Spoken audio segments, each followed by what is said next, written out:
If you play Dynasty, you know how much patience can be a virtue, but you also know that you have to temper your expectations when it comes to rookies and players that are younger in their careers because, this game of football is unpredictable. You never know what's going to happen, even though we have certain things that can be looked at as givens week to week. On this episode, we're going to be talking about some of the Dynasty plays and what they did this week in week one, and whether you should panic or whether you should just stay the course. Um, let's just be honest and let's just start it off with I have four players for you that I'm gonna get to. But before we do that, you gotta start off with if you like this, man, make sure you hit that, smash that like button, hit the comment button to tell me what you think about this episode, and hit that subscribe button as well. Share it with somebody that you love. And this show is sponsored by Real Ones Productions, and you can check out more of our content below.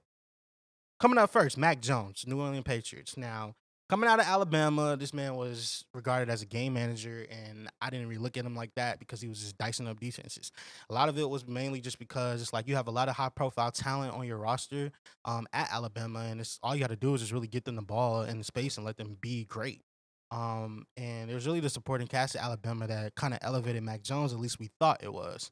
But not a lot of people there was certain amounts of groups out there that thought that Mac Jones could be a quality NFL starter, high quality NFL starter, and he got his first chance to do that on Sunday. Now he went 29 of 39 for 281 yards and one touchdown. To me, that's impressive. If you look at it compared across the other quarterback days for the NFL for rookies, yeah, easily had the best performances. I'm not going to even add Trevor Lawrence in there when you throw three picks, but he was pretty solid, and the future looks promising for dynasty managers that have Mac Jones and who grabbed him in the late first or early second round in superflex leagues, or even if you had to wait a little bit longer and you got him in the fourth or fifth round. It was worth it, and I hope that you are feeling good about your investment moving forward. But in the game, he was in the game for Mac Jones. He showed discipline. He showed execution. He showed zip on his passes. He showed the reason why Bill Belichick actually named him the starter and why he was comfortable enough to release Cam Newton. Now, let's just say he didn't lead the team to a win. That is noted. And he started off rocky, but he ended up settling down and putting up a solid stat nine. Again, 29 to 39 for one touchdowns. I'm happy for that. I'm happy for Mac Jones. So that's the first person that you need to be congratulating yourself if you picked up in dynasties this week. The next person, Christian Kirk, wide receiver, Arizona Cardinals. We talked about him earlier. Is it finally time for Christian Kirk to just be great? He had two touchdowns yesterday. Kyler Murray threw 32 passes in the game. Kyler Murray looked like a cheat code yesterday. And Kirk pulled in all of his five targets, 100% of his targets, no drops, and he turned that into 70 yards and two touchdowns. I'm happy about that. And I don't honestly think that this is sustainable because they still have D Hop, they still have AJ Green, they still got Christian Kirk, they still got Rondell Moore, they still got Chase Edmonds, James Conner. They still have options. However, how he played yesterday was that was like joy to my heart. And if you picked him up in Dynasty and took a chance on Christian Kirk, you might want to send out a trade offer for him. And I would consider doing similar trade. A trade that I would consider if you have it is like a 2022 second for Christian Kirk. It's not like a high profile first round pick, and you're getting it and you're banking on that Christian Kirk can get that type of value for you in your drafts. And in your and for next year and also for you getting that production this year for your roster. Now, if you are rostering Christian Kirk right now as we speak, then I will be looking to move him, get rid of him, not because he didn't play good, but because you want to sell while his prices is high. And after the week that he just had, this is the perfect week to sell him. So I would be considering packaging him for picks or another players. If you wanted to do add him into the the trade packages, definitely go for it because the time is now and you have to strike when the iron is hot. Coming up next, Kyle Pitts, tight end, Atlanta Falcons. Now, this whole situation for the Falcons yesterday was just brutal to watch, and I'm just gonna be honest with you.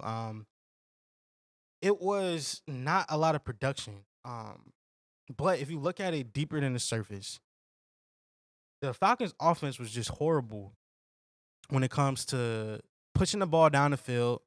Um, we started off really conservative. I'm a Falcons fan, so that's why I say we. We started off super conservative, running the ball. Matt Ryan didn't throw the ball down the field a lot. And Kyle Pitts, for the longest amount of time, only had one catch for 8 yards, and he got a good first down on it. But he actually tied Calvin Ridley in eight targets. He managed to catch 4 catches for 31 yards and no touchdowns. And now the thing that we have to mention is because there's a lot of people saying that, oh, it's the rookie tight end curse, or he's not going to be able to do that. And the other people are like, well, he's going to redefine the tight end position. Well, it didn't happen week one, and I'm not going to say he's a bust at all. It's not that. The people that did not watch that game will clearly say that. But the people that watched it know that if we're just keeping calling a spade, that we have to be patient with Kyle Pitts. We have to be patient with this offense. And our offensive line was really the reason why Kyle Pitts didn't really get a lot of production, Calvin Ridley as well. And the running backs played well, but it wasn't enough to get the win. We got blown out. But it also makes me a little bit nervous moving forward with this offensive line. And it's going to be a lot of short passing game. At least that's what I think for the Atlanta Falcons. Now, moving forward, I'm still hopeful. I still feel like if you draft the Kyle Pitts, you got to be patient. And when he does have that boom game, then that's when you, at least in dynasty formats, trade him and get rid of him off your roster. So you can hopefully package him for a player that's better or picks that's better. No, only first round picks that you're taking on your roster, and even then, you're still gonna have to get a lot. But just be patient. Be patient with Kyle Pitts. And last but not least, Elijah Mitchell, running back, San Francisco 49ers. Now, I told you before that Raheem Mostert got hurt in the first quarter after only 2 carries for 20 yards. Trey Sermon was a healthy scratch. Mitchell came in to 49ers camp, and he did what was asked of him. Let's just be honest. But when the opportunity knocks, you got to bust through that door, and you have to go full throttle and go all the way in. And that's what happened this week. Elijah Mitchell went 19 carries, 104 yards with 1 touchdown and a 5.5 yard average against the Detroit Lions defense that, let's just be honest, is not the best. Now, head coach Kyle Shanahan, he definitely knows how to use multiple running backs. And so there's no really guarantee of who is going to be starting or getting the main workload week to week.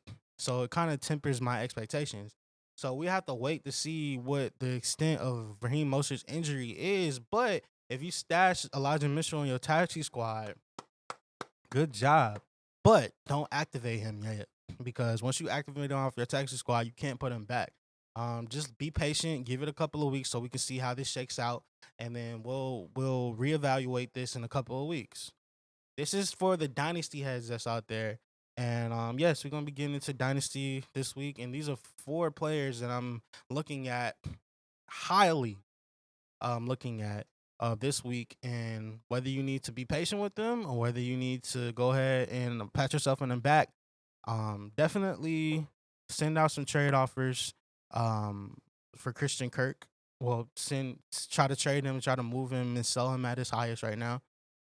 Does he have another 2 touchdown game this year? Who knows? But the way this offense for the Cardinals looking, be patient with Kyle Pitts. It was great to see what Matt Jones did. And Elijah Mitchell, don't activate him yet off your taxi squad. But for me, MoonVibes, this is a little bit of what we can look for, in at least in the dynasty world, in the format. If you like this video, make sure you hit that, smash that like button. Make sure you comment your takes on what I said in this episode. Consider sharing this to somebody that you love, and also consider hitting that subscribe button so you never miss an upload. And you become a member of Real Ones Production. Shout out to Real Ones Productions. You can follow us on all of our socials to my right. And for me, MoonVibes, I'm signing you off, sending you off into your day, signing off.